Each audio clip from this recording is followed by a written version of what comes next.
Yo, what's going on, guys? And we're hearing that Rivals executives are monitoring the Thunder as a team that's going to be going after centers like Isaiah Hartenstein and Jonas Valanciunas, maybe even a Nick Claxton. They could be somebody that's monitoring Jared Allen. As we know, that's something that they've been looking. They brought in Bismack Biyombo during the regular season and Mike Muscala to help out Chet Holmgren. Nothing against Chet Holmgren. It's just he's a guy that you probably want a he's a guy who's going to be able to play the 4 and the 5, but he's probably very well suited to have either a rebounding 4 or a rebounding 5 next to him. And rival executives like these are linking guys like Nick Claxton, Isaiah Hartenstein, and Jonas Valanciunas, who are probably going to be getting between $10 to $20 million, depending on who you talk to. And as my coworker linked in the description down below, Michael Scotto put in our most recent mock draft, that those are two guys that keep an eye on if you're a Thunder fan or if you're a Knicks fan or if you're I guess you're a Pelicans fans know Jonas is gone. They probably wanted Jonas gone, but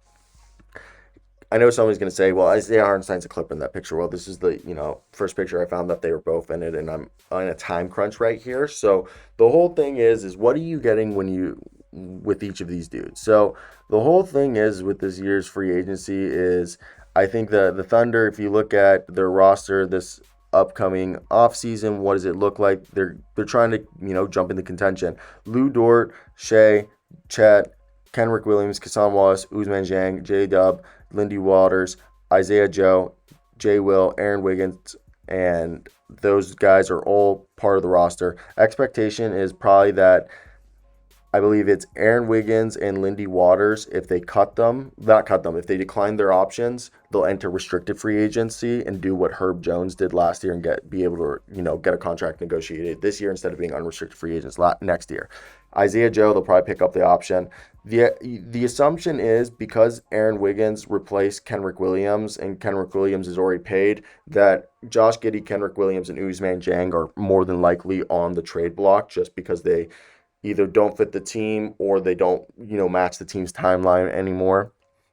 So the expectation was to me was this is a team that needs to get size. And if you look at what the free agency class is looking like this upcoming year, I think at the big man position, you have a few options that aren't going to be too expensive that you're not going to have to break the bank for.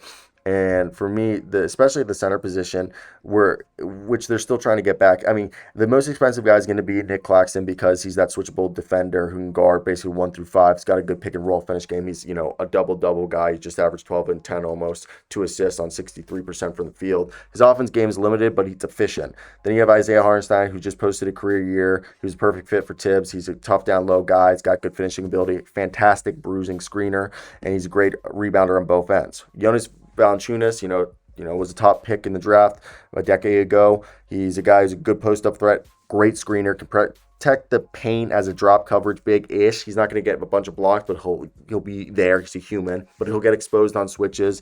And, his offensive game isn't the most impactful today, but he's still good for like 12 and 8 and gives you a few passes. Now, outside of that, you got Andre Drummond, who's still a good rebounder and can finish down low, but he isn't really impactful offensively or defensively, and he's got zero range on shooting, and he won't switch, but he's a good bench guy. Jalen Smith might pick up his option, he might not, but he's just a mobile big who can hit threes, protect the plate, and will play with size. It's not what they want. Maybe they bring back Dario Saric, who is a versatile, wing big who can play small ball center and is a good rebounder, can move, shoot it, and do a little of everything. He's fantastic for them. Precious Achiuwa is super, mobile, and Goga is another guy, but I think they want better options than that, and that's why they're looking for somebody. So I want to hear your thoughts down below. What do you guys think of that?